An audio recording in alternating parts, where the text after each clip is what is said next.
नमस्कार दोस्तों, मैं अंकुर उपाध्याय स्वागत करता हूं आप सभी का आपके अपने YouTube channel share market analysis में।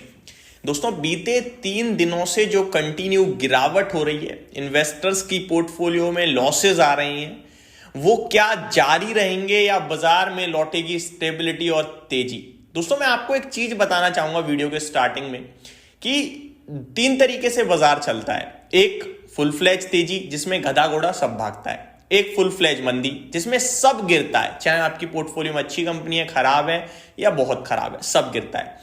फिर आता है एक साइडवे मार्केट, कंसोलिडेशन वाला बाजार। इसमें क्या होता है, अच्छी कंपनियां गिरने के बाद रिकवरी मोड में आ जाती हैं, वापस से तेजी में लौटती हैं, और जो कमजोर कंपनियां होती हैं वो थोड़ा वीक परफॉर्मेंस दिखाती हैं। ये 3 तरीके के मार्केट्स होते हैं। अभी जो मार्केट है वो one sided fall sell off है, यानी कि अच्छी खराब बुरी सब कंपनियां गिर रही हैं।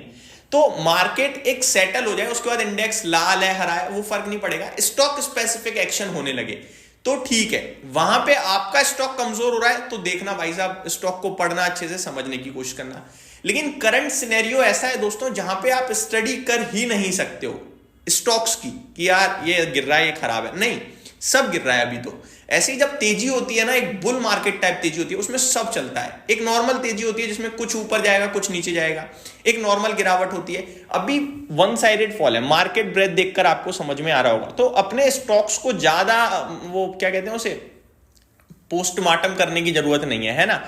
अब यहां पे अमेरिका के बाजार में भी कल बड़ी सेलिंग आई है, लेकिन इंटरेस्टिंग चीज जो मैं देख पा रहा हूं दोस्तों, कल फ्यूचर्स में एफआईआईज ने बाइंग करी है, और वो भी इतनी करी है जितना उन्होंने कल बेचा नहीं है। ये बिल्कुल नेक्स्ट लेवल चीज चल रही है। मैंने कल इस पे डिटेल में बात भी करी थी कि हमें हर दिन लगता है एफआईआई सेलिंग कर रहे हैं, लेकिन जब हम शाम को डेटा देखते हैं तो एफआईआईज का उतना बड़ा फिगर होता ही नहीं है। तो ये प्रॉब्लम जो है, ये जो सिचुएशन क्रिएट हो रही है, ये इसलिए क्रिएट हो रही है क्योंकि बायर्स मार्केट से गायब है। रिटेल इन्वेस्टर जो तीसरी महाशक्ति बनकर सामने आया था बाजार में, उसकी बाइंग गायब है। सेलिंग कुछ कर रहे हैं, कुछ होल्ड कर रहे हैं, लेकिन बाइंग पूरी तरीके से गायब है। और इस पे आज मैं अपने अंकुर उपाध्याय SMA वाले नए चैनल पे एक डिटेल वीडियो भी आपके साथ शेयर करने वाला हूं। तो प्लीज मैं आपसे रिक्वेस्ट करूंगा, अगर किसी ने मेरा वो चैनल सब्सक्राइब नहीं किया है तो डिस्क्रिप्शन में लिंक है, आप उसको प्लीज सब्सक्राइब कर लीजिएगा।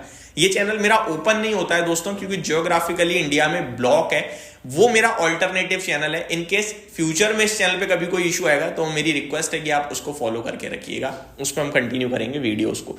बढ़ते हैं आगे दोस्तों, मैं एक बार डेटा बताता हूं। एफआईआईज कल कैश मार्केट में 2254 करोड़ की सेलिंग करके गई, जिसके सामने डीआईज ने 3961 करोड़ की बाइंग करी, लेकिन स्टिल मार्केट काफी ज्यादा नेगेटिव था। और ये जो डीआईआईज की बाइंग है ये स्मॉल कैप और मिड कैप में आ रही है, और स्मॉल कैप मिड कैप ही टूटे हैं। तो जहां आप बाइंग कर रहे हो वही टूट रहा है। हाउ, कैसे, इसका जवाब ही नहीं है भाई साहब।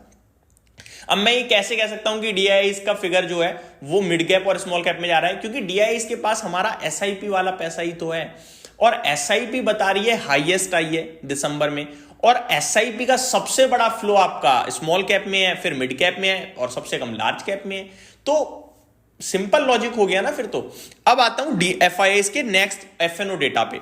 तो फ्यूचर्स में एफआईआईज 2847 करोड़ की बाइंग करके गए हैं। फ्यूचर्स में 2850 करोड़ की बाइंग करी है, जो बिल्कुल नियर टर्म दर्शाता है कि भैया कल बाजार में तेजी या मंदी, तो वहां तो बाइंग करी है। अब फ्यूचर स्टॉक्स खरीदे हैं इंडेक्स, वो बताता हूं। फ्यूचर स्टॉक्स खरीदे हैं दोस्तों 3867 करोड़, बड़ी बाइंग करी है भाई, 4000 करोड़ की ऑलमोस्ट फ्यूचर स्टॉक्स में बाइंग करी है। इंडेक्स में हालांकि सेलिंग ही है उनकी 468 करोड़ की। तो फ्यूचर स्टॉक्स की बात करें, कल आपके लिए कौन तेजी में था? आई थिंक टीसीएस वगैरह या आईटी पे वो बाइंग कर रहे हैं फ्यूचर्स में। तो आईटी स्टॉक्स और भी तेजी में रह सकते हैं क्या? लग तो ऐसा ही रहा है, क्योंकि फ्यूचर्स की बाइंग आई है, स्टॉक्स की बाइंग आई है, बड़ी बाइंग आई है।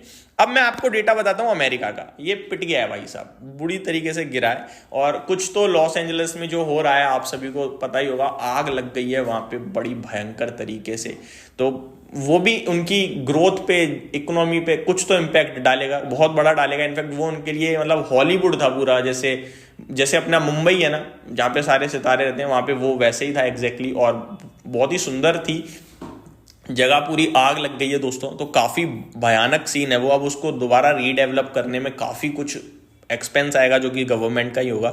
तो ये सारी चीज़ें इकोनॉमी पे इम्पैक्ट डालेंगी। बट एज ऑफ नाउ अगर बात करें फिलहाल के लिए तो डाउ आपके लिए 700 पॉइंट टूटकर बंद हुआ है कल, तो गिरावट काफ़ी थी।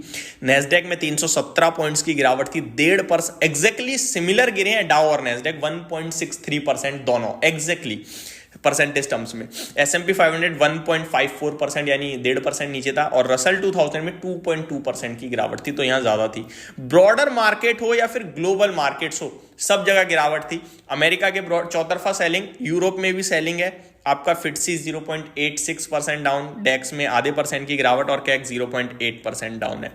एशिया में बात करूं तो निक्कई आपके लिए टूटा 1%, शंघाई टूटा 1.25%, हैंगसेंग ऑलमोस्ट 1%, कॉस्पी 1/4 थोड़ा कम गिरा है, ज्यादा नहीं गिरा।